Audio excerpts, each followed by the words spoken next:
How did they do this? How did they pull this off? Honestly. Perfect.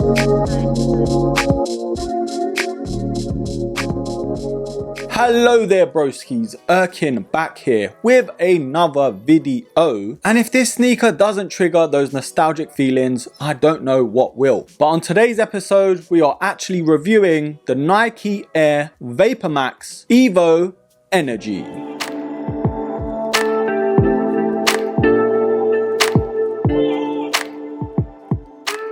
You know how I'm always moaning about the generic red Nike box? It's like they listen to me. Amazing.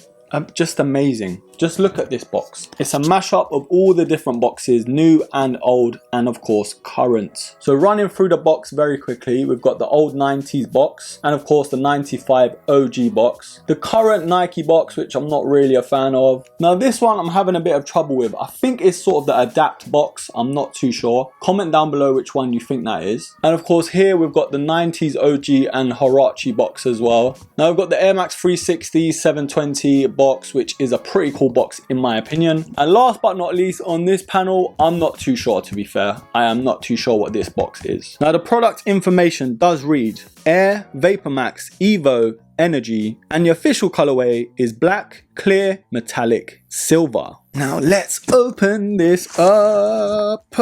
Wow. I love things like this. I really do. Nike, you have outdone yourself. And it reads on the front here, evolution of icons. And that's exactly what it is. If we flip around here, we have got all the iconic silhouettes that have made up of this sneaker and that have redefined Nike's history with the Air Max line as well. Of course, we've got the Air Max 1, which is the University Red and the blue one, I believe. The OG Neon Air Max 95 as well. Silver Bullet Air Max 97, Air Max Plus 1. I believe the Air Max Tuned 1 was the Hyper Blue. That original colorway, I believe so. We've got the Air Max 90 Warhawk as well. Now, is this the Air Max 1 Sage? I'm gonna say, not sure. This Air Max 90, I'm not sure as well, so I'm not gonna attempt it. This camouflage style, I don't know either. And of course, Air Max 90 again. I'm not sure on that one either. Next, we have the Air Max 1 Atmos Safari, which is a pretty cool addition. Air Max 98 Snakeskin. I don't know the official colorway. It could be Snakeskin. There's the Air Max 95 as well. I'm not sure of this name, the actual colorway.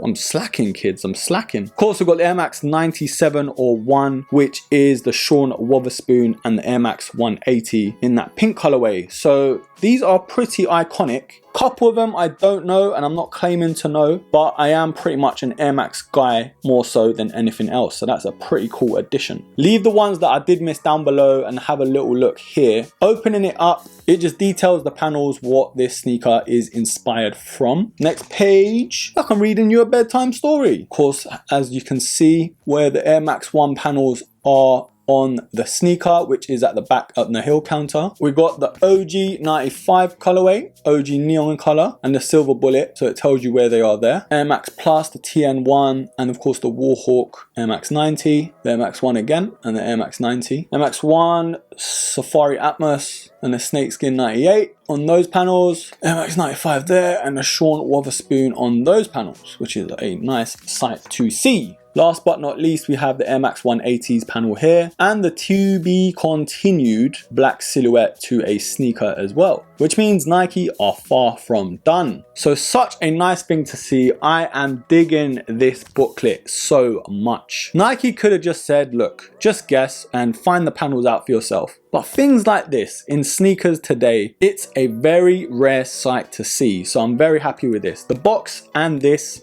mwah! How did they do this? How did they pull this off? Honestly, I would love to see things like this on an Air Max 90 or Air Max 1, where they've replicated all these different panels and just slapped it on one of those iconic silhouettes. I mean, this is cool, don't get me wrong, this is very cool, but I want to see those sort of things on an old Air Max just to reinvent the wheel, you know? But let's touch on a little bit more with the sneaker. I know we've spoken about what it's inspired from and all of that jazz, but in terms of its retail release in the UK, it did release on the 18th of February, and to my knowledge, knowledge, it does release everywhere else on the 25th of February. I have seen the all black colorway and it's nice and all, but it just doesn't really do much for me. Now this is a very hefty price for an Air Max sneaker, and it did retail at £190. Now the VaporMax have always been the most expensive Air Max out of the lot, and a part of me has always been a bit confused as to how it's so much. It's nowhere near the nicest looking Air Max in my opinion anyway, and yes, some would argue the VaporMax isn't technically an Air Max, but for me I have to count it as one, just because of the outlandish air unit at the bottom. But regardless, it doesn't really matter in the end. But having a quick look around these sneakers, and I say sneakers with emphasis because both sneakers are totally different in terms of the panels. Taking a look at the right sneaker first. On the upper, there are so many materials and different silhouettes mashed into it, the likes of that Air Max 1 camo. And we've got the Air Max Plus shark fin as well, with panels of the 97 silver bullet as well. And of course, hints of the Air Max 1 Atmos Safari. Now in these sort of black cap panels, we have inspired by the Sean Wotherspoons. But to be fair, it doesn't really look like the same material. But of course, we've got that mesh at the front to add to the breathability on your toes, which isn't too bad. Now we've got the Nike VaporMax branding on the tongue in that thin neoprene material. Now I'm glad we've got this pull tab at the back as well, which has the VaporMax branding, because these are very hard to get in without a struggle. Now I guess you can call this a midsole, and I believe this is the first VaporMax with an actual midsole. Before it was just the sneaker and of course the air unit, but it does consist of foam and of course those TPU plates which infuse the sneaker together. But just like we've seen on the VaporMax 2020, this is a reinvented air unit, which does feel a lot more balanced in terms of the pressure points. But this has a little twist. It has those glow in the dark panels. So if you shine these under a UV light or torch, these are going to glow in the dark so nicely. And broskis, if you haven't been a fan of the VaporMaxes in the past, I don't really think these are going to shake you towards them either. It's got a very similar feeling, and these do squeak quite a lot. Even wearing these inside, it was very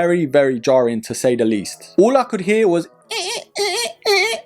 and I was just like, bro, I can't wait to take these off. And as a lot of you may know, VaporMaxes aren't the most comfortable either. When you initially try them on, they are very rock solid. It takes about a week or two to bed them in, and after that, they're not so bad. But comparing it to the likes of the Air Max 90, Air Max 1, those sort of traditional Air Max lines, these fall very short of that mark. But going to the left sneaker, and of course we have all these other designs to it. The likes of the Air Max 90 Warhawk, the Air Max 95 Shark Panel, the Air Max 1 Sage, I'm gonna say, I'm not sure if that is the actual name, but we've got that green panel as well just above the mud flap, and of course the Air Max 180s panel as well. Now they are very similar in terms of the materials used, it's just the panels that have switched up, that are of course inspired by previous icons. Now at the heel counter, what changes significantly is of course the blue panel from the Air Max 1 Blue, but it's pretty much the same thing in terms of what the materials are on this sneaker. Like I've mentioned, they have changed the design just due to the inspirations used. So that pretty much wraps up the looks and designs and inspirations to this sneaker. But how do they feel on foot?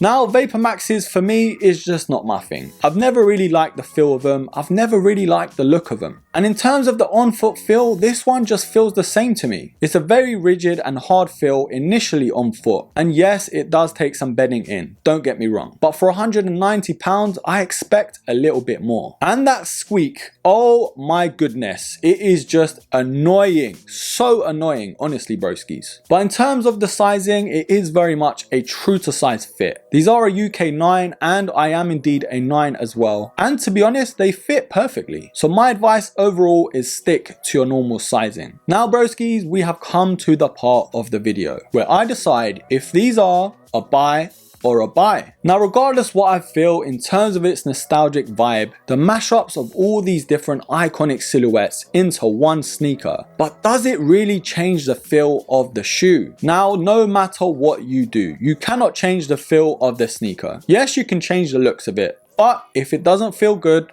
it's just not going to feel good. Now I have seen images of the 2090s sort of getting this makeover as well in terms of the evolution of icons. I think it takes inspiration from the Air Max 180's original colorway and of course the Air Max 90. But no matter what colorway you give these sneakers, if it's just not for them, it's just not for them. And I'm sort of in that boat with this sneaker. I do want to like it, and I really do like the message behind it. I like the little booklet they give us and of course the box as well. But it just does the same thing every other VaporMax has done to me. I just don't like the way they look on foot because of the air unit. And the uncomfortable feeling on foot when you initially try them on, it's very hard to shake off. And broskies, when you're paying £190 for a silhouette like this, it's a very hard pill to swallow. But I don't want to hate on this sneaker too much. I do believe these will go on sale pretty quickly, especially with all the colorways that are lined up to come out. But for now broskies, I am going to give this sneaker a buy. Now of course that is just my opinion. Leave it down below what you think about this new VaporMax. Are you a fan of the VaporMax line? Do you like the iconic silhouettes this sneaker is inspired by? And can you spot all the sneakers that are mashed up into this silhouette? Leave it all down below and I will be pinning the best one. Anyways broskies, thank you so much for watching.